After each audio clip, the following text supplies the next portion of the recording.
Tantor Audio, a division of recorded books, presents The Art of Losing, a novel by Alice Zeniter. Translated by Frank Wynne. Narrated by Jeed Saddy. Prologue.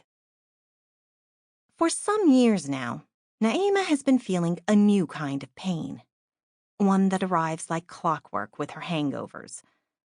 It is not just the splitting headache, the furred tongue, the churning, malfunctioning stomach. These days, when she opens her eyes after a night's drinking, she has to space them out a little. She could not bear this torment to be weekly, let alone twice weekly. The first words that come to her are, "I can't do this." For a while, she wondered about the precise nature of this unequivocal surrender. This might be her inability to deal with the shame she feels about her behavior the previous night. You talk too loudly, you make shit up. You always have to be the center of attention. You act like a slut. Or her remorse at having drunk too much, at not knowing when to stop. You're the one who is shouting, "Hey, come on, guys, we can't go home yet." It might even refer to the physical pain she feels crushing her. And then she realized. The days she is hungover lay bare the overwhelming challenge of simply being alive, one that she usually succeeds in ignoring through sheer force of will. I can't do this. Any of this. Getting up every morning, eating 3 meals a day, falling in love, falling out of love, brushing my teeth, thinking, moving, breathing, laughing. There are times when she can't hide it, and the words slip out while she's working at the gallery. "How are you feeling?" "I can't do this." Camille and Elise laugh or shrug. They don't understand. Naïma watches them move around the exhibition space, their actions barely slowed by last night's excesses, exempt from this revelation crushing her. Everyday life is a high-level discipline from which she has been disqualified. Because she can do nothing, it's vital that hangover days be completely empty. Empty of the good things that would inevitably be ruined, and of the bad things that, meeting no resistance, would destroy everything within. The only things she can tolerate on days when she's hungover are plates of pasta with butter and salt in comforting quantities, a taste that is bland, almost non-existent, and box sets. Critics have been raving lately that we have witnessed an extraordinary transformation, that television dramas have been raised to the level of art, that they are glorious. Maybe. But Naïma can't shake the idea that the real reason for the invention of box sets lies in hangover Sundays that need to be filled without leaving the house. The day after that is always a miracle, when the courage to live returns. The feeling that she can do something. It's like being reborn. It's probably because such days exist that she continues to drink. There is the day after a bender, despair, and the day after, bliss. The alternation between the two creates a fragile dissonance in which Naïma's life is mired. This particular morning, she's been holding out for the morning that follows, like the old tale about Monsieur Seguin's goat holding out for sunrise. Occasionally, Monsieur Seguin's kid goat looked up at the twinkling stars in the clear sky and said to herself, "Oh dear, I hope I can last till morning." Then, as her vacant eyes are staring into the blackness of her coffee, which reflects the ceiling light, a second thought slips in after the brutal, parasitic, habitual first, "I can't do this." It is a deflection more or less perpendicular to the first. At first, the thought flits by so quickly that Naïma cannot quite perceive it. But later, she begins to make out the words more clearly. "Know what your daughters get up to in the cities." Where does it come from? this fragment that runs back and forth inside her head. She sets off for work. Through the day, other words cluster around this initial fragment. Wearing trousers, drinking alcohol, behaving like whores. What do you think they get up to when they say they're studying? And while Naïma is desperately trying to work out what connects her to the scene, was she present when the words were said? Is it something she heard on television? The only image she can bring to the surface of her febrile brain is the furious face of her father, Hamid, brows knitted, lips tightly pursed to stop himself from roaring. Your daughters who go around wearing trousers, behaving like whores, they've forgotten where they come from.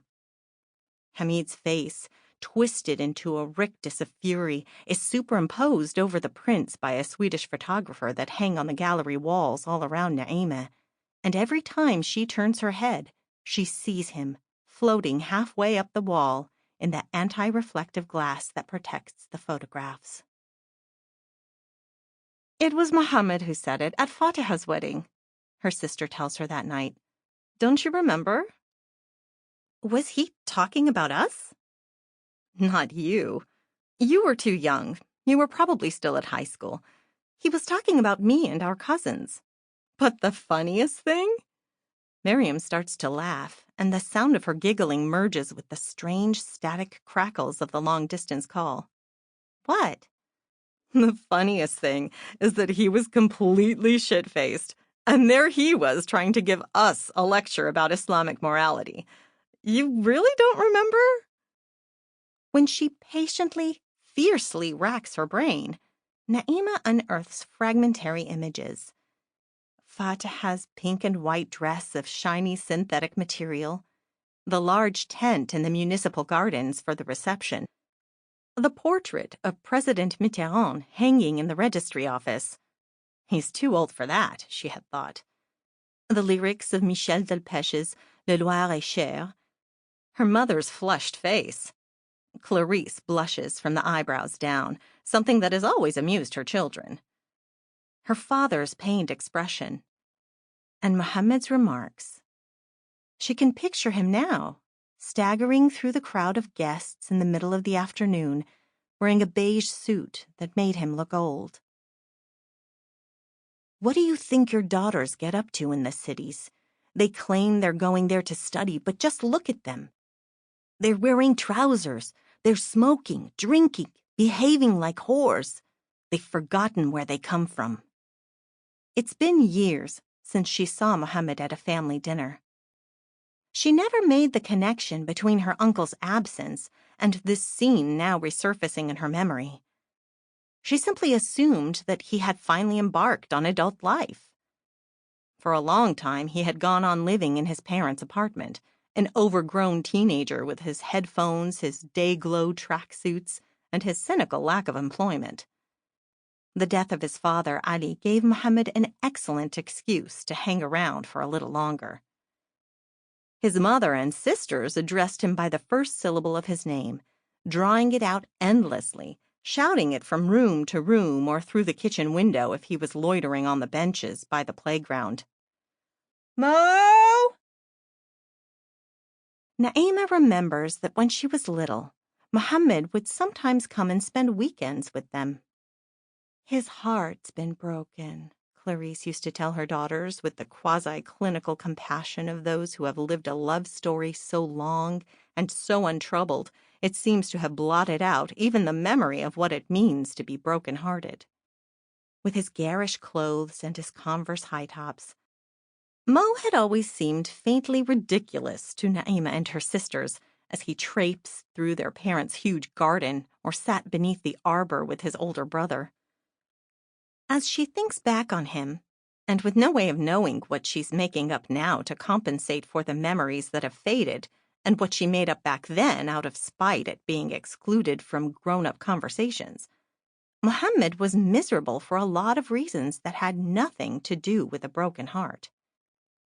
She thinks she remembers hearing him talk about a misspent youth, marked by cans of beer and stairwells and small-time dope dealing.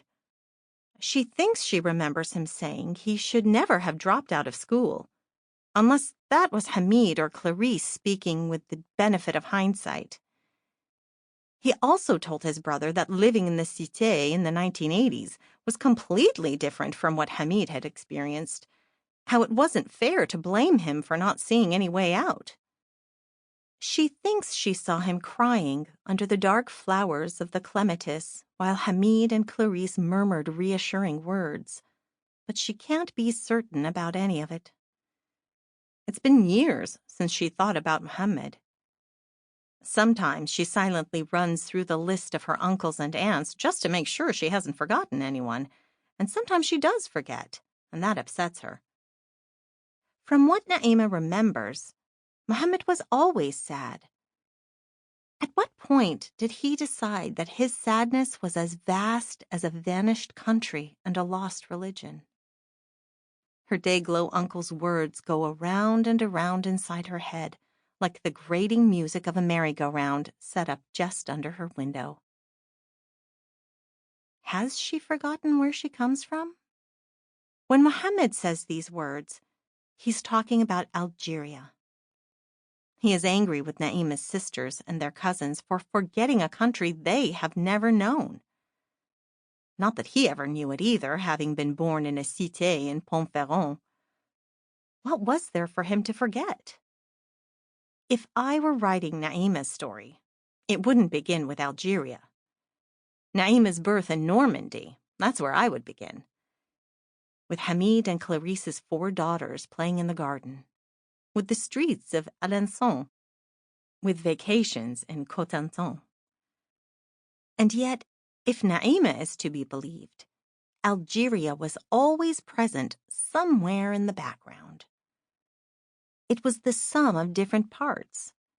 Her first name, her dark complexion, her black hair, the Sundays spent with Yimme. This is an Algeria she has never forgotten, since she has carried it within her and on her face. If someone were to tell her that what she is talking about has nothing to do with Algeria, that these are simply distinguishing factors of North African immigration in France, of which she represents the 2nd generation, as though immigration were a never-ending process, as though she herself were still migrating, and that Algeria, meanwhile, is a country that physically exists on the far side of the Mediterranean, Naïma might pause for a moment before acknowledging that, yes, it is true that, for her, the other Algeria, the country, did not exist until much later, not until the year she turned 29. The journey was a necessary part of that. She would have to watch from the deck of a ferry for Algiers to appear, for the country to re-emerge from the silence that cloaked it more completely than the thickest fog. It takes a long time for a country to re-emerge from silence, especially a country like Algeria. Its surface area is 919,595 square miles, making it the 10th largest country in the world, and the largest country in Africa and the Arab world. 80% of that area is taken up by the Sahara. This is something Naïma found out from Wikipedia, not from family stories, not from setting foot in the country. When you're reduced to searching Wikipedia for information on the country you supposedly come from, maybe there is a problem. Maybe Muhammad was right. But this story does not begin with Algeria. Or rather, it does, but it does not begin with Naïma. Part 1. Papa's Algeria.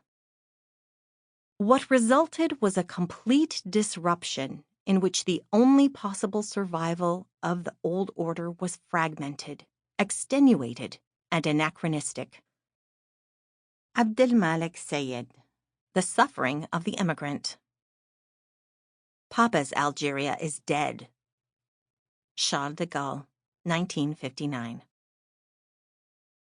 On the pretext that, in a moment of anger, the Day of Algiers had struck the French consul with a fan, though it might have been a fly whisk, accounts of the incident differ. The French army began its conquest of Algeria in the first days of the summer of 1830, during a sweltering heat wave that would only get worse. If we believe that it was a fly whisk, then, in imagining the scene, we have to add the blazing sun, the drone of blue-black insects buzzing around the faces of the soldiers. If we opt for the fan, we have to acknowledge that this cruel, effeminate, Orientalist depiction of the day was no more than a flimsy excuse for a vast military undertaking, as was the blow to the consul's head, regardless of the weapon. Of the many pretexts used to justify a declaration of war, I have to admit that this one has a certain poetry I find charming, especially the version with the fan. The conquest was conducted in several stages.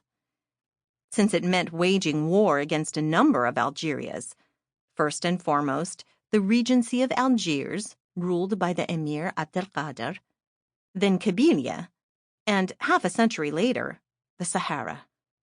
The Territoire du Sud, as they are called in metropolitan France, a name at once mysterious and banal.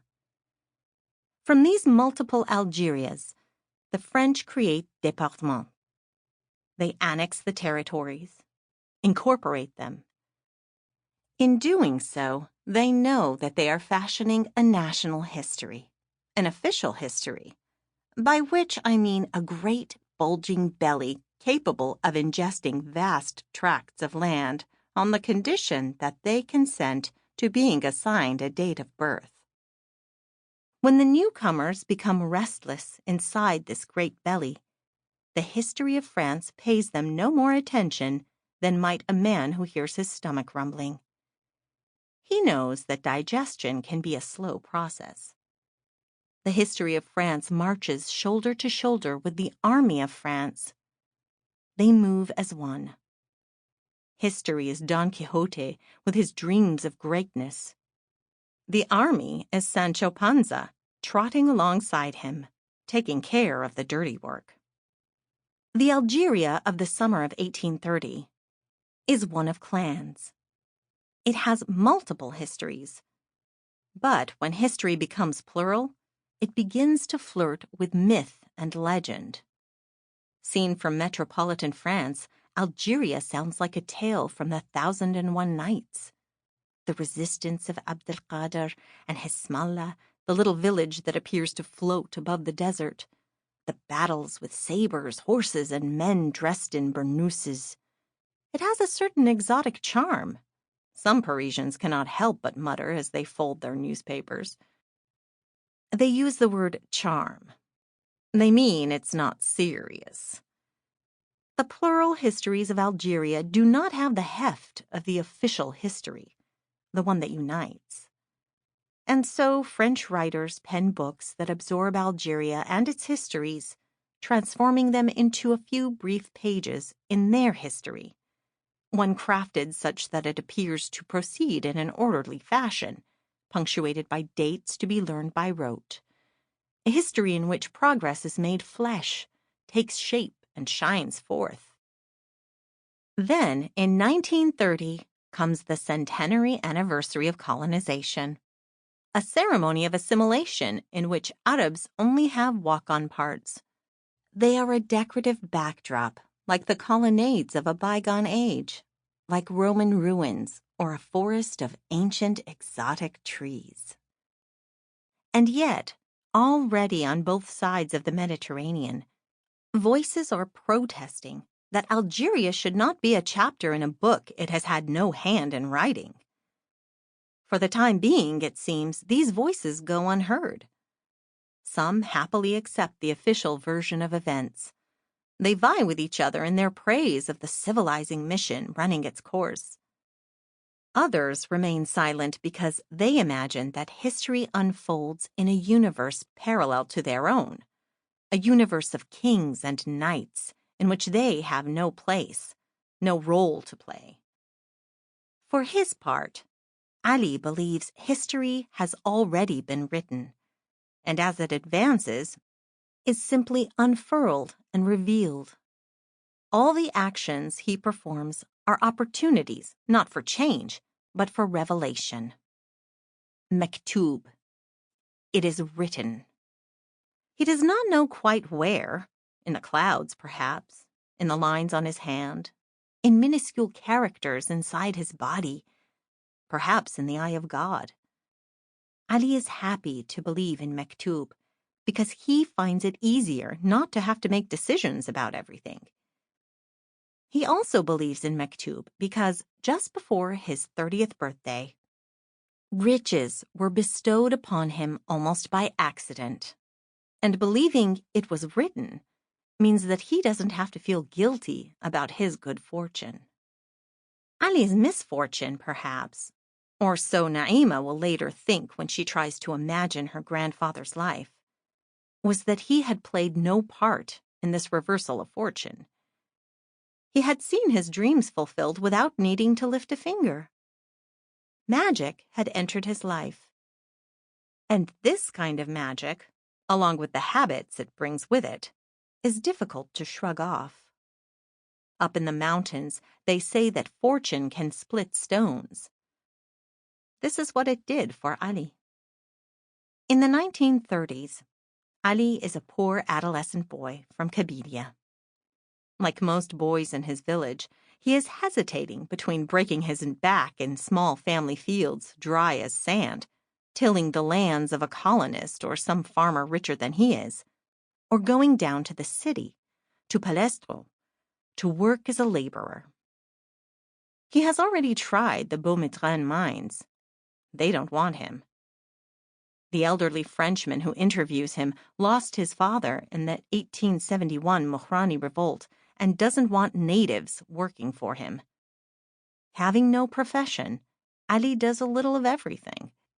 He is a sort of itinerant farmhand, a traveling laborer, and the money he brings in, together with what his father earns, is enough to feed the family. Ali even manages to save the small dowry he needs in order to marry. At 19, he marries one of his cousins, a young girl with a beautiful, melancholic face. This union brings him 2 daughters, a terrible disappointment. The family mutters by the bedside of the mother, who promptly dies of shame. A house without a mother is dark, even when a lamp is lit, according to the Kabyle proverb. Young Ali endures this darkness as he does his poverty, telling himself that it is written, and that to God, who sees all, his existence has greater meaning than the splinters of grief it brings. In the early 1940s, the family's precarious financial situation crumbles further when Ali's father dies in a rock slide while chasing a runaway goat. And so Ali enlists in the French army, which is rising phoenix-like from the ashes, and joins the Allied battalions embarking on a reconquest of Europe. He is 22. He leaves his mother to care for his brothers and sisters and his 2 young daughters. When he comes home, this ellipses in my story is the one that appears in Ali's story, the one that Hamid and Naïma will encounter when they try to retrace his memories. No one will ever say anything but 2 words, the war, to account for these 2 years.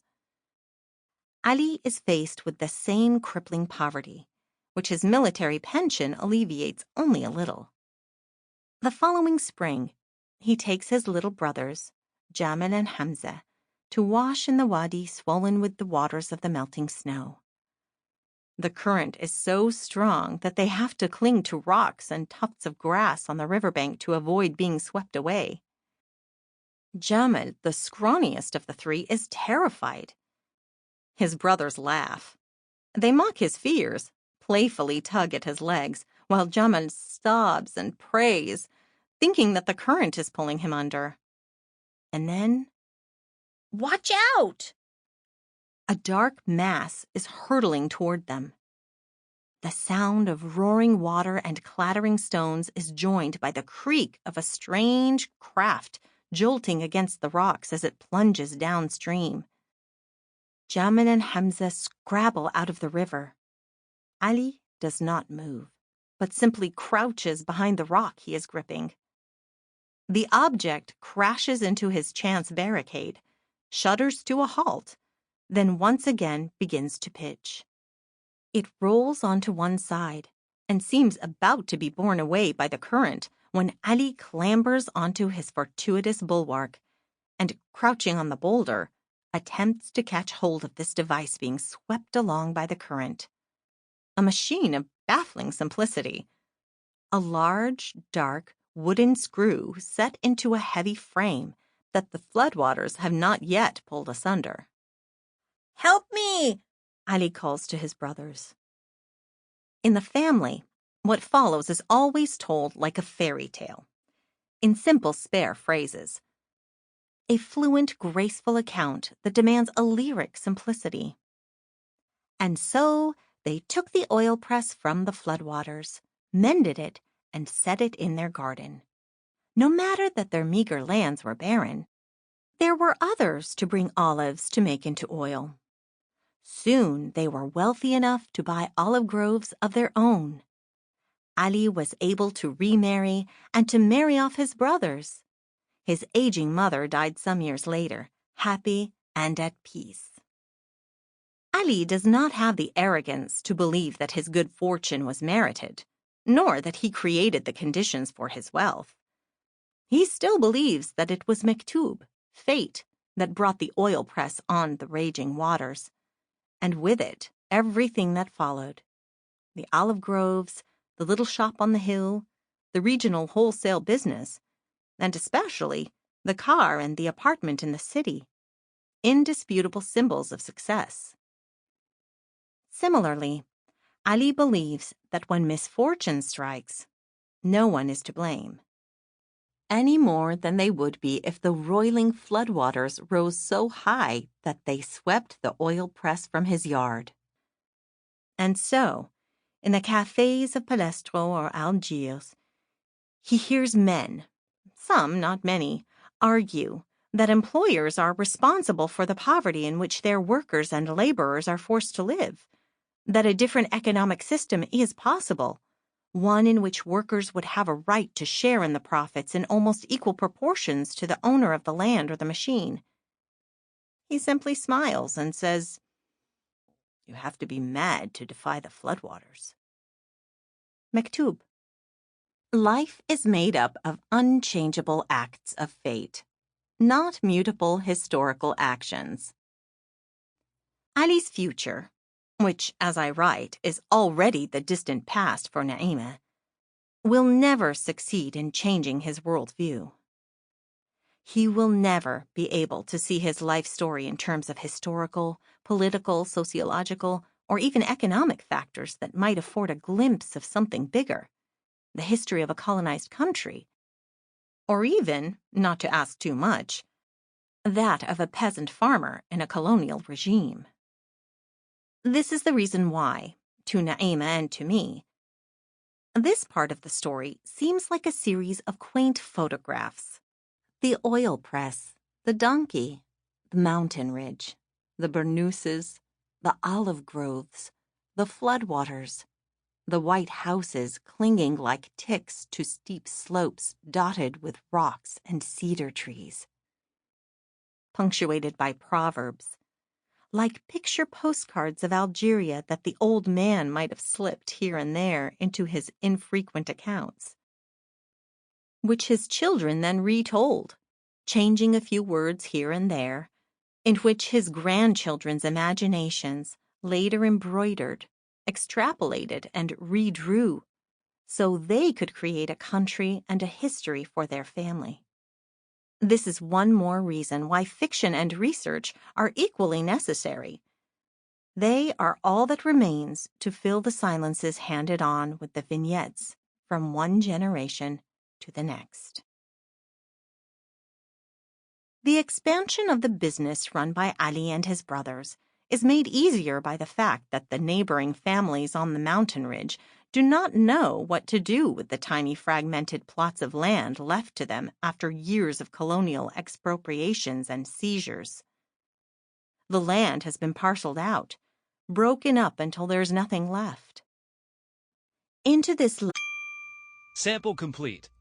Ready to continue?